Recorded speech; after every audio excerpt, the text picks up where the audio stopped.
चलिए स्टूडेंट्स, अभी हम प्रकीर्ण प्रश्न संग्रह 5 स्टार्ट करते हैं। इस तरीके से आज आप प्रकीर्ण प्रश्न संग्रह 5 पढ़ लेंगे तो हमारा मैथ्स 1 और मैथ्स 2 का पूरा रिवीजन फटाफट खत्म हो गया। समझो आज हमारा ये लास्ट रिवीजन है।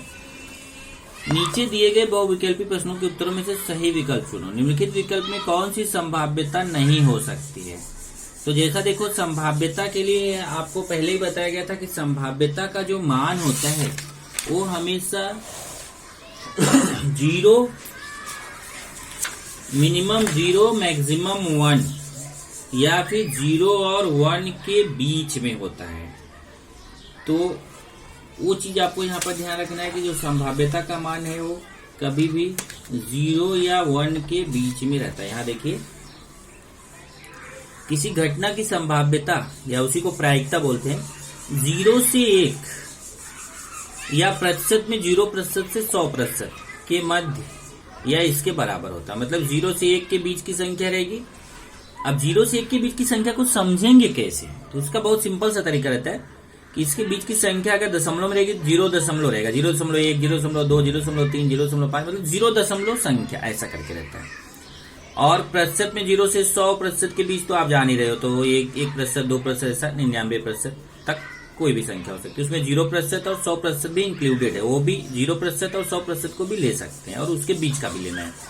ऐसे 0 और 1 को भी लेना और उसके बीच की संख्या भी लेना है। ना तो 0 के पहले की माइनस में संख्या ले सकते हैं और ना तो 1 के बाद की संख्या ले सकते हैं। और यहाँ देखिए, इसको ऐसा भी ले सकते हैं कि अगर कोई पीई जो है वो संभाव्यता है, किसी घटना ई की संभाव्यता पीई है, तो पीई का मान 0 के बराबर या उससे बड़ा और 1 के बराबर या उससे छोटा। प्रतिशत में 0% के बराबर या उससे बड़ा और 100% के बराबर या उससे छोटा। अब बटे में अगर इसको देखो तो बटे में बहुत आसान रहता है कि हमेशा ऊपर वाली संख्या छोटी रहेगी और नीचे वाली संख्या बड़ी रहेगी। अगर ऊपर वाली संख्या छोटी है, नीचे वाली बड़ी है, तो समझ जाइए कि 0 और 1 के बीच है। तो चलिए आ जाते हैं। तो इसमें देखेंगे अगर 2/3, तो 2 में देखिए ऊपर वाली संख्या छोटी है, नीचे वाली बड़ी है, तो यह संभाव्यता सही है। यहाँ 15%, 0% और 100% के बीच में आता है, ये भी सही है। 0.7 मैंने बताया था, 0 कोई संख्या लिखा हुआ है तो वह भी 0 और 1 के बीच होता है, तो ये भी संभाव्यता सही है। लेकिन ये देखिए 1.5 जो 1 से बड़ा है, तो यह संभाव्यता सही नहीं है। तो इसमें बी वाला ऑप्शन ये टिक करना है आपको। एक पासा फेंकने पर ऊपरी पृष्ठभाग पर 3 से छोटी संख्या आने की संभाव्यता। अब देखिए, एक पासा फेंक रहे हैं तो 1, 2, 3, 4, 5, 6। अब 3 से छोटी संख्या क्या होती है? 1, 2। तो ns बराबर 6 है, na बराबर 2 है, तो संभाव्यता क्या होगा? pa बराबर na/ns, 2/6, तो 1/3 आएगा। 1 से 100 में से चुनी गई अभाज्य संख्या होने की संभावना। अब अभाज्य संख्या क्या होती है? जो संख्या किसी भी दूसरी संख्या से विभाजित नहीं होती उसे अभाज्य संख्या कहते हैं। अब 1 से 100 के बीच है, तो वहां अगर आप एग्जाम में करने जाओगे तो आपको जानकारी होनी चाहिए, लेकिन एग्जाम में करने जाओगे तो बहुत टाइम जाएगा और हो सकता है एक आध फिसल भी जाए। इसलिए आप इसको रट्टा मार जाओ कि 1 से 100 के बीच में 25 अभाज्य संख्याएं होती हैं। अब अभाज्य संख्या कहां से शुरू होती है? 2 से। 2, 3, 5, 7, 11, 13, 17, 19, 23, 29, ऐसा करके आपको 97, लास्ट 97 रहेगा 100 के पहले। तो 25 संख्या रहती है। 1 से 100 के बीच में 25 संख्या ऐसी हैं जो अभाज्य संख्या होती हैं। तो अब 1 से 100 ये ns हो गया, ns बराबर 100, na बराबर 25 हो गया। संभाव्यता na/ns 25/100 काटेंगे, 1/4 आएगा। अगला क्वेश्चन देखेंगे कि प्रत्येक कार्ड पर एक संख्या इस प्रकार 1 से 40 तक की संख्या लिखी। अब 1 से 40 तक संख्या लिखी, 40 कार्ड है, तो ns बराबर 40 हो जाएगा। अब इनमें से एक कार्ड निकालना है 5 की गुणज संख्या। अब 5 की गुणज संख्या मतलब 5 के पहाड़े में आने वाली संख्या। अब 1 से 40 के बीच में 5 से पहाड़ी में आने वाली संख्या 5, 10, 15, 20, 25, 30, 35, 40। टोटल कितना हो गया? 8 संख्या। तो ns 40 है, na 8 है, तो pa बराबर na/ns 8/40 काटेंगे, 1/5 आएगा। ये देखिए na बराबर 2, pa बराबर 1/5, तो ns बराबर कितना? तो आप डायरेक्ट सूत्र लगाइए वहां पर और सूत्र लगा के उसको निकालना है आपको। जैसे अब यहाँ पे अगर आप देखेंगे तो आपको इसका मान दिया गया है, आपको केवल क्या करना है? उसका सूत्र लगाना है। क्या सूत्र लगाना है? वही pa बराबर na/ns, जो आप इसके पहले सूत्र लगाते थे। देखिए ऐसे PA बराबर NA/NS। अब NS इधर लेके आएंगे तो गुणा में आ जाएगा, क्योंकि भाग में है, इधर गुणा में आ जाएगा, उधर NA हो जाएगा। अब मान रख दीजिए, मान क्या क्या दिया हुआ है यहाँ पे, NA का 2 दिया है, PA का 1/5 दिया है। देखिए इसका 1/5 दिया है गुणे NS, और इसका 2 दिया है। अब 1/5 उधर जाएगा तो उधर जाके उल्टा हो जाएगा, 5/1 हो जाएगा। अब 5 दूना 10, NS बराबर कितना आ जाएगा 10। तो यहाँ से NS का मान कितना हो जाएगा 10। तो ये तो ऑब्जेक्टिव क्वेश्चन हो गया। उसके बाद फिर आगे जितने भी क्वेश्चन हैं सब में संभाव्यता निकालना, और जब संभाव्यता या प्रायिकता निकालने के लिए बोलता है तो आप समझ जाइए कि आपको ये सूत्र लगाना जरूरी है, PA बराबर NA/NS। अब जैसे यहाँ बास्केटबॉल के खिलाड़ी जान, वासिम और आकाश एक निश्चित जगह बास्केटबॉल डालने का अभ्यास कर रहे थे। बास्केटबॉल डालने की जान की संभाव्यता 4/5 है, वसीम की 0.83 है, आकाश की 58% है। तो किसकी संभाव्यता ज्यादा? तो इसके लिए क्या तरीका है कि सबको सेम यूनिट में बदलो, मतलब कि जैसे या तो सबको प्रतिशत में बदल दो या सबको दशमलव में बदल दो, तो आप उसकी तुलना कर सकते हो। अब जैसे इसने क्या किया, सबको प्रतिशत में बदल दिया। जान की संभाव्यता 4/5 है, 4 में 5 का भाग दे दिया, 0.80 आ गया, और फिर 0.8 आएगा, उसके आगे आप 0 लगा सकते हो। फिर क्योंकि 2 स्थान तक लेना है, वसीम का 0.83 है तो ऑलरेडी पॉइंट में दिया गया है, और आकाश का 58% है, 58% मतलब 58/100, 58 में 100 का भाग देंगे 0.58 आएगा। सब देखो, जब तीनों को दशमलव में बदल दिया तो आपको आसानी से पता चल गया कि ये बड़ा है, 0.83 बड़ा है, उससे छोटा 0.80 है, उससे छोटा 0.58। तो सबसे ज्यादा किसका है? वसीम का सबसे ज्यादा है। एक हॉकी टीम में 6 बचाव करने वाले खिलाड़ी हैं, 4 आक्रामक खिलाड़ी हैं, 1 गोलरक्षक है। तो टोटल कितने हो गए? 6, 4, 10, 11 खिलाड़ी हो गए। तो यहाँ देखिए NS बराबर 11। अब मैं ये बोलूंगा कि ये आप मत लिखा करो, देखिए ये मत लिखिए, देखिए ये मत लिखो, ये लाइन मत लिखिए, डायरेक्ट लिखिए कि यहाँ पे देखिए, यहाँ लिखेंगे 11 खिलाड़ियों में 1 कप्तान। जैसे यहाँ ये वाली लाइन लिख लो, हॉकी टीम में 6 बचाव करने वाले खिलाड़ी, 4 आक्रामक खिलाड़ी, 1 गोलरक्षक ऐसे खिलाड़ी हैं। तो इसलिए नमूना अवकाश NS बराबर डायरेक्ट 11। फिर घटना यह है गोलरक्षक का कप्तान होना, तो वहां पे आपको लिखना चाहिए कि गोलरक्षक की संख्या 1 है, इसलिए NA बराबर 1। फिर PA बराबर NA/NS, PA बराबर NA/NS 1/11। NS कितना है देखो 11 है। फिर अगला है बचाव करने वाले खिलाड़ी का कप्तान होना। अब बचाव करने वाले बताना कि बचाव करने वाले 6 खिलाड़ी हैं, इसलिए NB बराबर 6। पहले यहाँ मानिए B बचाव करने वाले खिलाड़ी का कप्तान होना, फिर 1 की कट कीजिए, ये मत लिखिए, डायरेक्ट NB बराबर 6। यहाँ एक लाइन लिखिए कि बचाव करने वाले खिलाड़ियों की संख्या 6 है, इसलिए NB बराबर 6। फिर PB बराबर NB/NS 6/11, ये कटेगा नहीं। जोसेफ ने एक थैली में कुल 26 अक्षरों के कार्ड यूज कर रखा, कि मतलब कुल 26 अक्षर है, 26 अक्षर मतलब A से लेके Z तक। तो ये देखिए S बराबर A से Z तक अक्षर हो गए, NS बराबर 26। तो उसने क्या बोला कि कार्ड जो है वह आदेशिक पद निकाला गया, तो उसके स्वर होने की संभावना। स्वर क्या क्या होता है? A, E, I, O, U। इन 26 अक्षर में ये 5 अक्षर स्वर के होते हैं। तो संभाव्यता PA बराबर NA/NS 5/26। एक गुब्बारे वाले के पास 2 लाल, 3 नीला, 4 हरा गेंद है। टोटल कितना हो गया? 3, 2, 5, 4, 9। टोटल गेंद हो गया 9। अब चाहे तो आप डायरेक्ट 9 लिखो, या बेटर तरीका यह है कि लाल गेंद को R1, R2 मान लिया, 2 लाल गेंद है देखो तो उसको एक को R1 दूसरे को R2 मान लिया, 3 नीली गेंद है उसको B1, B2, B3 मान लिया, और 4 हरी गेंद है उसको G1, G2, G3, G4 मान लिया। टोटल NS = 9 हो गया। अब पहली घटना है लाल, तो R1, R2 आ जाएगा। दूसरी घटना नीला, B1, B2, B3 आ गया। तीसरा है हरा, G1, G2, G3, G4 आ गया। ये देखिए, फिर उसकी संभाव्यता निकाल लिया। एक बक्से में 5 लाल कलम, 8 नीली कलम, 3 हरी, एकदम सेम वैसा ही क्वेश्चन है। ओके, इसमें भी उसी तरीके से लिख लिया।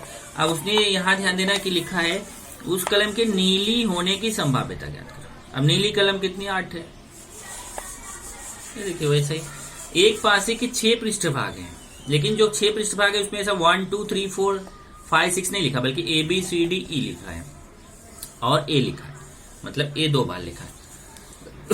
तो इसका मतलब जब आप इसको जब आप उसमें लिखेंगे, अब ध्यान रखना एक चीज मैंने आपको समझाया था कि समुच्चय के रूप में लिखा जरूर जाता है, लेकिन वहां का समुच्चय और यहाँ में एक फर्क है। वो जो समुच्चय रहता था उसमें एक घटक को 2 बार नहीं लिख सकते थे, पर यहाँ अगर एक घटक 2 बार है तो उसको लिखना है। तो जैसे यहाँ देखिए ए 2 बार है तो नमूना अवकाश में उसको 2 बार लिखना है। नहीं तो बहुत सारे स्टूडेंट ये 9th वाला उनको याद आएगा कि ये इसमें समुच्चय में एक घटक को 2 बार नहीं लिख सकते, लेकिन संभाव्यता में आप लिख सकते हो। तो कितना हो गया टोटल? 6 हो गया, NS बराबर 6। अब घटना क्या है, ऊपरी पृष्ठभाग पर ए मिलना। अब ए कितनी बार मिल रहा है? देखो 2 बार मिल रहा है, Na बराबर 2, संभाव्यता निकाल लिया। दूसरी घटना है डी मिलना। डी कितनी बार मिल रहा है? एक ही बार मिल रहा है, NB बराबर 1, उसकी संभाव्यता निकाल लिया। किसी बक्से में 30 टिकट है, अब 30 टिकट 1 से 30 तक उस पर नंबर लिखे हैं तो NS बराबर 30 हो गया। विषम संख्या, पूर्ण वर्ग संख्या। अब विषम संख्या क्या होती है? 1 से 30 के बीच में विषम संख्या लेना है। देखिए 1, 3, 5, 7, 9 ऐसे 29 तक, 15 हो गई, संभाव्यता निकाल लिया। पूर्ण वर्ग संख्या, पूर्ण वर्ग संख्या मतलब वर्ग संख्या, जैसे 1 का वर्ग 1 होता है, 2 का वर्ग 4, 3 का वर्ग 9, 4 का वर्ग 16, 5 का वर्ग 25, 6 का वर्ग 36 होगा जो 30 से बड़ा हो जाएगा तो नहीं ले सकते। ये देखिए पूर्ण वर्ग संख्या हो गई, फिर उसकी संभाव्यता निकाल लिया। इसी तरीके से आप आगे आएंगे। किसी बगीचे की लंबाई चौड़ाई कम से 77 मीटर 50 मीटर, बगीचे में 14 मीटर व्यास वाला एक तालाब है। बगीचे के पास इमारत की छत पर सुखाने के लिए रखा गया तौलिया हवा से उड़कर बगीचे में गिरा तो उसके बगीचे के तालाब में गिरने की संभाव्यता ज्ञात करो। अब यहाँ पे अगर आप देखोगे तो ये बगीचा हो गया, बगीचा आयताकार है तो आयत का क्षेत्रफल निकालोगे तो ये पूरे बगीचे का क्षेत्रफल मिल जाएगा, उसको नमूना अवकाश NS मान लेंगे। देखिए बगीचे का क्षेत्रफल लंबाई गुणे चौड़ाई, ये आपका NS हो गया, 3850 वर्ग मीटर NS हो गया। फिर यहाँ पे ये तालाब है, तालाब का देखो व्यास दिया है 14 मीटर, तो उसकी त्रिज्या निकाल लेंगे, उसका आधा करेंगे, 7 मीटर हो गया। फिर उसका क्षेत्रफल निकालेंगे, वो वृत्ताकार है तो वृत्त का क्षेत्रफल पाई आर स्क्वायर, ये उसका क्षेत्रफल आ गया। इसको घटना ए मान लिया तो उसका Na बराबर 154 आ गया। ये देखो ए नहीं लिखने की जरूरत नहीं, तालाब में तालाब क्षेत्रफल किसी भाग पर गिर सकता है, इसलिए Na बराबर 154। अब PA बराबर Na बटा NS। संयोग के खेल में 1, 2, 3 ऐसे अंक है। अब इसमें अगर देखोगे तो सब एक बार है, एक की जितनी संभावना उतना ही 2 का है, सबका संभावना 1/8 है, इसका भी 1/8 है, इसका सब एक बार है। तो जैसे पहला क्वेश्चन है 8 मिलना, 8 केवल एक ही बार मिल रहा है, 1/8। विषम संख्या मिलना, तो इसमें से विषम संख्या देखना है कौन कौन सा है। 2 से बड़ी संख्या मिलना, 2 से बड़ी संख्या देखना है। फिर 9 से छोटी संख्या, ये सब आसान क्वेश्चन है। प्रत्येक कार्ड पर कार्ड 0 से 5 तक पूर्णांक संख्या लिखकर बने 6 कार्ड है। अब इसमें कितना है? 1 से 5 तक, लेकिन उसमें 0 से 5 तक की संख्या लिखी गई। देखो 0 से 5, NS बराबर 6 हो गया क्योंकि 0 को भी काउंट किया गया। कार्ड की संख्या प्राकृत संख्या, प्राकृत संख्या मतलब 0 को छोड़ के, तो 1 से 5 तक हो जाएगा। कार्ड की संख्या 1 से छोटी हो, 1 से छोटी मतलब 0। अब 0 मतलब वहां 1 माना जाएगा, 0 मतलब यहाँ देखिए 0 मतलब इसमें एक घटक है, NB बराबर 1। अगला है निकाले गए कार्ड की पूर्ण वर्ग संख्या। अब 0 से 5 के बीच में पूर्ण वर्ग संख्या कौन कौन है? 1 है, 4 है। निकाले गए कार्ड की संख्या 5 से बड़ी, 5 से बड़ी संख्या देख लेना, कोई नहीं है, तो 5 से बड़ी संख्या कोई नहीं है मतलब खाली। ओके, ND बराबर 0। इस तरीके से। अच्छा ये पूर्ण वर्ग संख्या नहीं, पूर्ण संख्या है, C वाला जो देखना, निकाले गए कार्ड की संख्या पूर्ण संख्या हो, तो पूर्ण संख्या ये सब है, पूर्ण संख्या ये सब है, यहाँ पे सबके सब आ जाएंगे। NC बराबर 6 तो ये देखो 1 आ जाएगा, और यहाँ 1 भी नहीं आएगा तो ND बराबर 0 तो 0 आ जाएगा। अब ऐसे ही 12वां, किसी बैग में 3 लाल 3 सफेद 3 हरी गेंदे हैं तो कितना हो गया? 3 3 6 3 9 R1 R2 R3 W3 G1 G2 G3। वैसे ही क्वेश्चन है, देखो लाल गेंद निकाला गया, लाल ना हो मतलब कि हरा या फिर सफेद या फिर हरा रहेगा, लाल अथवा सफेद। ये सब आसान क्वेश्चन है। प्रत्येक कार्ड पर इस प्रकार मैथमेटिक्स शब्द लिखा हुआ। देखिए मैथमेटिक्स शब्द के अक्षर जो है क्या क्या है? MATHE जितने अक्षर है सब लिख डालो, 11 अक्षर है। अब उसने बोला है वह कार्ड टेबल पर उलट कर रखा गया, इनमें से एक अक्षर उठाने पर उस अक्षर के M होने की संभावना ज्ञात करो। अब M कितनी बार यहाँ आया देख लो, 1 2 बार आया है। फिर संभाव्यता निकाला। किसी विद्यालय के 200 विद्यार्थियों में से 135 विद्यार्थी कबड्डी पसंद करते हैं। 200 में टोटल 200 हो गए, NS बराबर 200, ये मत लिखो, NS बराबर डायरेक्ट 200, कुल 200 विद्यार्थी इसलिए NS बराबर 200। फिर उसमें से क्या 135 कबड्डी खेलते हैं, तो कबड्डी खेलने वाले 135, तो ना खेलने वाले कितने हो गए? ना खेलने वाले 200 में 135 माइनस कर दो, तो 65 लोग आ जाएंगे। यहाँ पे आप लिख सकते हैं 200 माइनस 135 बराबर 65 ऐसा। तब कबड्डी न खेलने वालों का ये संभाव्यता निकाल लिया। अंकों 0 1 2 3 4 के साथ 2 अंकों की संख्या बनानी। अब इसमें अंकों की पुनरावृत्ति की जा सकती हो, तब इसका मतलब आप 0 को शुरुआत में नहीं ले सकते। बाकी 1 0 1 1 1 2 1 3 1 4 1 1 ले सकते हैं। 2 0 2 1 2 2 2 3 2 4 3 0 3 1 3 2 3 3 3 4 4 0 4 1 4 2 4 3 4 4 ऐसा लेना है। फिर अभाज्य संख्या पहचानना है। 4 की गुणज संख्या, 4 के पहाड़े में आने वाली संख्या, 11 की गुणज संख्या, 11 के पहाड़े में आने वाली संख्या, ये सब आपका हो जाएगा। किसी पासिक विभाग पर देखो ये अंक लिखे गए हैं, इसको 2 बार फेंका गया है। अब देखो जब पासे पर 1 से 6 तक अंक लिखा होता था, अब ये 0 से 5 तक लिखा गया, तो जैसे आप वहां 1 1 1 2 1 3 लिखते थे, अब यहाँ ऐसे 0 1 0 2 0 3 0 4 0 5, फिर 1 0 1 2 0 1 1, देखो 0 1 यहां से ध्यान देना है। ऐसा एक बार खुद का 0 0 0 1 0 2 0 3 0 4 0 5, ऐसे ही 1 0 1 1 1 2 1 3 1 4 1 5, इसी तरीके से 2 0 2 1 2 2 2 3 2 4 2 5, इसी तरीके से आपको लिखना है। एनएस बराबर इसमें भी 36 ही आएगा। आगे मिलने वाले अंकों का गुणनफल 0 हो। अब देख लो ऐसा गुणा कर करके जिसका गुणा करने पे 0 आएगा उसको लेना है, फिर उसकी संभाव्यता निकालना है। एक पूर्ण करना है। तुम्हारी कक्षा के विद्यार्थियों कुल संख्या, अब अपने मन से कोई भी संख्या लिख सकते हैं। ओपन एंडेड क्वेश्चन है, मतलब अपने मन से कुछ भी लिखना है। चश्मा लगाने वाले, अब ध्यान रखना चश्मा लगाने वाले मतलब ये जो कुल विद्यार्थी उनसे कम होना चाहिए, क्योंकि क्लास के ही चश्मा लगाने वाले। जैसे यहाँ आप 50 लिख रहे हो तो 50 से कम कोई संख्या लेना है। फिर संभाव्यता, तो संभाव्यता आप जान ही रहे, एन ए बराबर पी ए बराबर पीबी बराबर एन बी बटा एन एस। अब यहाँ पे चश्मा लगा सभी विद्यार्थियों में से चश्मा लगाने वाले विद्यार्थी के अधिपति चुने जाने की संभाव्यता पीबी बराबर। अब यहाँ पे एक चीज थोड़ा गलत किया, यहाँ पीबी ना लिख के पी ए बराबर लिखना है, ओके, क्योंकि ये घटना ए है। तो ए आपका हो जाएगा बराबर। जैसे देखिए इन्होंने 60 लिया अपने मन से, 12 लोग चश्मा लगाते हैं, तो एन ए बटा एन एस 12 बटे 7 काट दिया 1 बटे 5। आगे है दूसरा, नमूना अवकाश स्वयं निश्चित कीजिए। अब इसमें कोई क्वेश्चन ऐसा अपने आप से नमूना अवकाश निश्चित करना है, मतलब एस अपने आप से लेना है, कुछ भी एन एस काउंट करके लिख लो यहाँ।